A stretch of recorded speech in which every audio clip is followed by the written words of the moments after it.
Olá pessoal, meu nome é Eliege, eu sou professora de ciências e vamos falar sobre o assunto da hereditariedade, sobre as noções da hereditariedade, um assunto da genética. Então, primeiro saber, né, quais são os principais conceitos genéticos, né, para poder entender melhor sobre eles. Primeiro a herança biológica, depois o gene e seguidamente a árvore genealógica. Então, o que seria a herança biológica? É o conjunto de características herdadas de pai para filho, por meio do material genético. E essa transmissão, ela acontece já no momento da fertilização.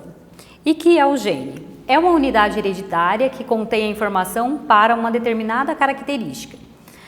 E a árvore genealógica é o estudo da transmissão dos caracteres hereditários, que é realizado por uma representação gráfica de forma como alguns caracteres são transmitidos. E para isso, né, a gente precisa saber um pouquinho sobre as células haploides e diploides. A célula diploides, ela é representada também por 2N e a haploide por N. A haploide, ela possui apenas um conjunto de cromossomos, por isso a representação N. As células sexuais ou gametas são células haploides. Por exemplo, né, os óvulos e espermatozoides. Essas células possuem metade do número do cromossomo da espécie. Por exemplo, na espécie humana, são 23, né? Que vai completar o total de 46, porque a metade é de pai e metade de mãe, e que vai completar os 46 cromossomos. As células diploides, ela possui dois conjuntos de cromossomos, pela representação 2N, que devido a ser dois conjuntos. Como no caso do zigoto, por exemplo, né, que já é depois da fecundação, o que ele vai se formar, que possui um conjunto de cromossomo originário da mãe e um conjunto do pai, que são as células diploides, onde são encontradas, né, também nos neurônios, nas células da epiderme, dos ossos, entre outros. Os cromossomos, eles são sequências da molécula de DNA em forma de espiral. Na espécie humana, como eu já havia dito, eles possuem 46 cromossomos. E nesses cromossomos, ele é constituído de DNA, que é o ácido desoxirribonucleico, que constitui de histonas, que são proteínas. O número de cromossomos, ele varia de uma espécie para outra e é representado por N, como eu já havia dito. Por exemplo, menino ou menina.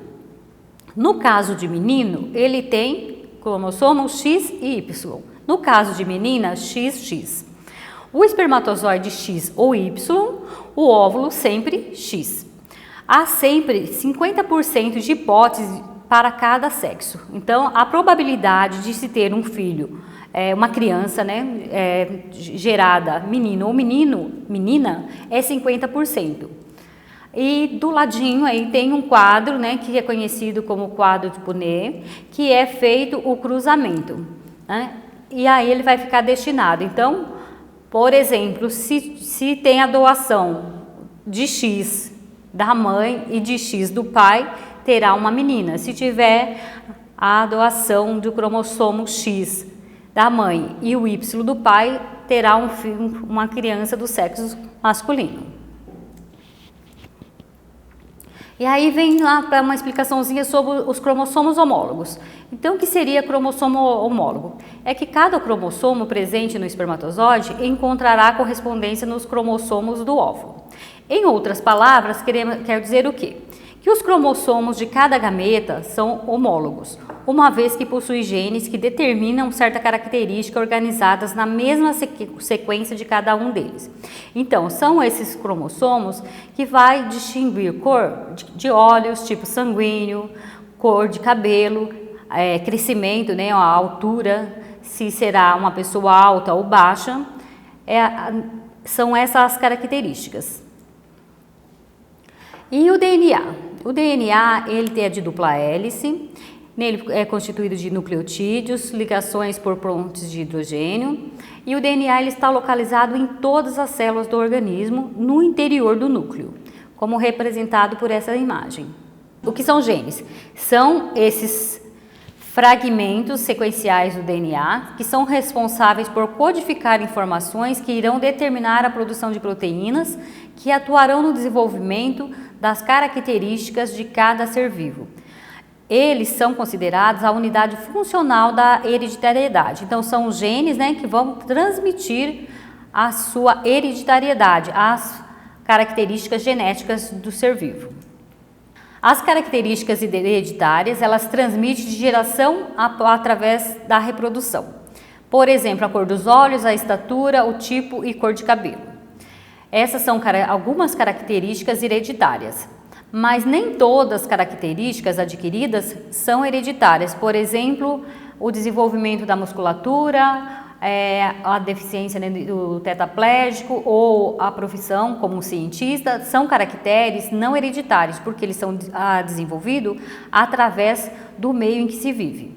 Aqui a explicação sobre a cor dos olhos. Então, a probabilidade dos resultados que podem variar. Por exemplo, pais de olhos escuros têm 75% de chance de ter filhos de olhos escuros, 18,75% de olhos verdes e 6,25% de olhos azuis. O casal que um é de olho verde e o outro olho escuro tem 50% de probabilidade de olhos escuros, né, que seriam os castanhos, 37,5% de olhos verdes e 12,5% de olhos azuis. O casal em que um dos membros é de olho azul, mais o olho escuro, 50% serão de olhos escuros, 0% de olhos verdes e 50% de olhos azuis. O casal onde ambos têm os olhos verdes terão 1% de olhos castanhos, 75% de olhos verdes e 25% de olhos azuis. No casal em que um dos membros tem o olho azul e o segundo com o olho verde, terá 0% de olhos castanhos, que são os escuros, 50% de olho azul e 50% de olho verde. Casais de olhos azuis, onde ambos tenham olhos azuis, a chance de ter filhos com o olho escuro, que é o castanho, é 0%, olho verde 1% e 99% a probabilidade que seus filhos também terão olhos azuis. Falando ainda sobre os genes, existem os alelos, né, que são aqueles que ocupam o mesmo locus em cromossomos homólogos e estão envolvidos na determinação de um mesmo caractere. Genes alelos são aqueles que ocupam o mesmo locus em cromossomos homólogos e estão envolvidos na determinação de um mesmo caráter. Os alelos múltiplos, eles ocorrem quando os genes apresentam mais de duas formas alélicas. Nesse caso, mais de 2 alelos estão presentes na determinação de um caráter. Homozigotos e heterozigotos, o que seriam? Porque eles podem ser homozigoto dominante, heterozigoto dominante ou homozigoto recessivo. Então, o homozigoto, ele é quando os alelos são iguais. E quando os alelos são diferentes, é denominado heterozigotos. E ainda são classificados em alelos recessivos e dominantes, né? Que são representados por letra minúscula. A letra não importa, né? Pode ser Azinho, pode ser Bzinho, pode ser Vzinho, Rzinho, Czinho, isso não importa. A letra escolhida. Lembrando que o recessivo será sempre a letra minúscula e o dominante será sempre representado pelas letras maiúsculas. Por exemplo, Azão, Azão, Bezão, Bezão, Vezão, Vezão. No caso da representação, ali já de um cruzamento, né? Que seria o quê? Por exemplo, se cruzou Azão, Azão, a probabilidade de ser 100% Azão, Azão, será de 100%. Os genes dominantes ou recessivos. O dominante, ele sobrepõe ao recessivo, expressando-se sempre, né, sobre ele. O gene recessivo, ele só se manifesta se o outro alelo for idêntico. Então, no caso dominante, só precisa de um para expressar a característica. No caso do recessivo, são necessários 2. Sobre o genótipo. O genótipo que seria? O conjunto de informações contidas no gene. Desse modo, irmãos gêmeos têm o mesmo genótipo, pois possuem os mesmos genes, e representa a constituição genética do indivíduo. O fenótipo é a expressão dos genes, ou seja, é o conjunto das características que vemos nos seres vivos. Por exemplo, a cor de olhos, tipo sanguíneo, cor das flores de uma planta, a cor do pelo de um gato, entre outros. E é representado o quê? Como eu disse anteriormente, ele vai ser dominante no caso da representação azão-azinho, azão-azão. Recessivo no caso de azinho-azinho, e ele será um dominante heterozigoto, né, no caso de azão-azinho. E esses seriam os padrões da hereditariedade, né, que seriam a cor de pele, cor de olhos, de cabelo, altura. E para falar, né, um pouco mais sobre os estudos das características, entra a primeira lei de Mendel. Que Mendel, quem foi? Um monge austríaco, né, do século XVIII, que trabalhou com ervilheiras. E ele descobriu o processo da hereditariedade através de estudos com essas ervilhas. Então, e por que ele utilizou de ervilheiras? Porque as flores são hermafroditas, a polinização pode ser controlada, e as linhagens puras ele conseguiu facilmente fazer a autopolinização, que produz descendentes igual à geração parental ao longo das gerações. E como que ele realizou esses trabalhos com ervilha? Então, primeiro ele fez os cruzamentos foram realizados entre plantas de ervilha de cheiro, um tipo de vegetal que realiza autofecundação. Os gametas masculinos fecundam os femininos numa mesma flor. Por exemplo, ele pegou, né, uma ervilha verde e fez o cruzamento com uma amarela.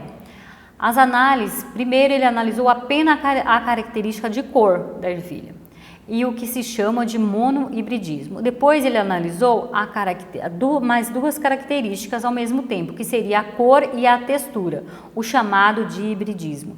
No caso, ele analisou ervilhas verde e amarela, lisa e rugosa. E como foi seu procedimento? Nos dois casos, Mendel alterou um pouco as leis da natureza, fazendo ele mesmo os cruzamentos que queria. Tirava o pólen de uma flor e colocava no aparelho reprodutor de outra flor. Então, aqui tem um exemplo, né, pela imagem, a flor receptora e o pólen.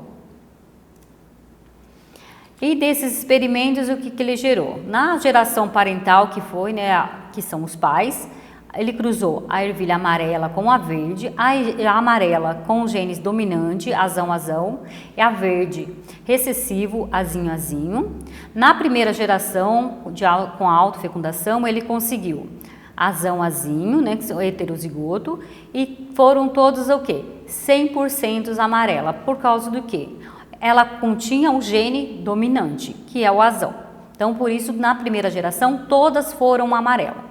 Na segunda geração, quando ele fez o cruzamento dessa primeira geração, né, que azão-azinho, ele conseguiu na segunda ter azão-azão, que são dominantes, azão-azinho dominante, azinho-azão e azinho-azinho. Então, ele obteve o quê? 3 amarelas e uma verde.